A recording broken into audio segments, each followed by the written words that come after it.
பூஜைக்கு யூஸ் பண்ணுற கப் சாம்பிராணி எப்படி செய்கிறதுன்னு பார்க்கலாம்.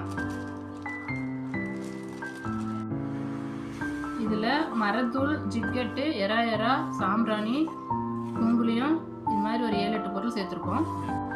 இது தேவையான அளவுக்கு தண்ணி தெளித்து புட்டு மாவு பதத்துக்கு பிசைஞ்சிக்கணும். பாருங்கள், இந்த மாதிரி பதத்தில் பிசைஞ்சிக்கணும்.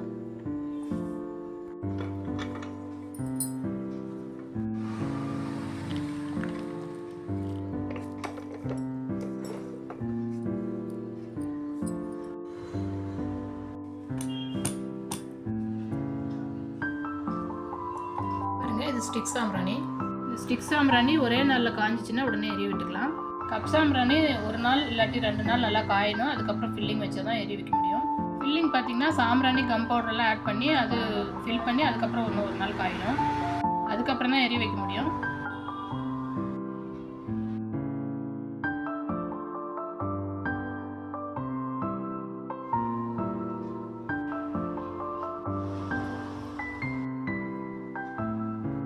ஃபில் பண்ணி காஞ்சதுக்கப்புறம் இந்த மாதிரி இருக்கும்.